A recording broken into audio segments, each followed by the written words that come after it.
প্ৰথমটো বাৰিষাত ৰাজ্যত বান পৰিস্থিতি ভয়ানক ৰূপ। এয়া টিয়কৰ পৰিৱেশ। টিয়কৰ জাজিমুখ অঞ্চলৰ নৈপৰীয়া ৰাইজে সন্মুখীন হৈছে ভয়াৱহ পৰিস্থিতিৰ। বিগত কেইদিনমানৰ পৰা হোৱা নেৰানেপেৰা বৰষুণে ব্ৰহ্মপুত্ৰৰ পানী ফেনে ফুটুকাৰে বৃদ্ধি হৈ অহাৰ ফলত কেইবাখনো গাঁও জলমগ্ন হৈছে।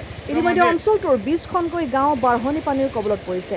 জাজিমুখৰ জাজি নদীৰ ওপৰত থকা বৰালিমৰা প্লেটফৰ্ম অঞ্চলত ৰাইজে যাতায়াতৰ বাবে দি লোৱা বাঁহৰ দলং পানীৰ খুঁটে উটুৱাই নিয়াৰ ফলত 8খন গাঁৱৰ যোগাযোগ বিচ্ছিন্ন হৈছে।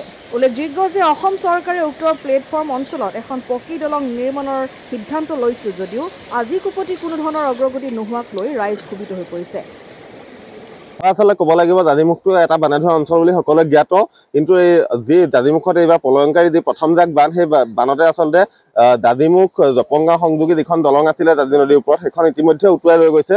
অসমৰ মাননীয় মুখ্যমন্ত্ৰীগৰাকীয়ে যেতিয়া মুখ্যমন্ত্ৰী হৈছিল যোৰহাটত কেবিনেট যেতিয়া অনুষ্ঠিত কৰিছিল, তেতিয়াই কিন্তু জাজিমুখত এই দলংখনৰ পাৰঘাটৰ যিখন দলং, সেই দলংখনৰ কথা তেওঁ উল্লেখ কৰিছিল। কিন্তু তাৎপৰ্যপূৰ্ণভাৱে পুনৰ 26ৰ নিৰ্বাচন পাবহি হ'ল, কিন্তু আজিৰ তাৰিখত কিন্তু সেই দলংখন কেৱল মাত্ৰ কাগজে পত্ৰ আবদ্ধ থাকিলে, আজিৰ তাৰিখত আধাৰশিলা এটাও নহ'লে। গতিকে অসমৰ মাননীয় মুখ্যমন্ত্ৰীগৰাকীক আমি খুব কাটৰে এটা কথা অনুৰোধ জনাইছোঁ, যিহেতু জাজিমুখৰ এই অঞ্চলটো এতিয়া বাৰিষা সময় হোৱা মাত্ৰ সম্পূৰ্ণভাৱে যোগাযোগ বিচ্ছিন্ন হৈ যায়। গতিকে টিয়ক সমষ্টি বিধায়িকা মহোদয়ৰ লগতে অসমৰ মাননীয় মুখ্যমন্ত্ৰীগৰাকীয়ে তাৎক্ষণিকভাৱে যাতে এই দলংখনৰ ব্যৱস্থা গ্ৰহণ কৰি যিসমূহ ৰাইজ আছে, আজি 12-13খন গাঁৱৰ ৰাইজ আজি ইতিমধ্যে জনসংযোগৰ পৰা বিচ্ছিন্ন হৈ পৰিছে, তেওঁলোকক আচলতে এই দলংখন দি পিনি উদ্ধাৰ কৰিবৰ ক্ষেত্ৰত আমি অনুৰোধ জনাইছোঁ। আৰু তাৰ লগতে ক'ব লাগিব, যি প্ৰলয়ংকাৰী বানে আচলতে এই আজি প্ৰায় 24 ঘণ্টাৰ ভিতৰত জাজিমুখত যি কাল ৰূপ ধাৰণ কৰিছে, তাৰ ফলত আচলতে জাজিমুখৰ প্ৰায় সংখ্যক মানুহ আচলতে কৃষিজীৱী মানুহ, যিসমূহ পশুধন আছিলে, ইতিমধ্যে সংকট মানে যথেষ্ট বিপদৰ সন্মুখীন হোৱা দেখিবলৈ পোৱা গৈছে।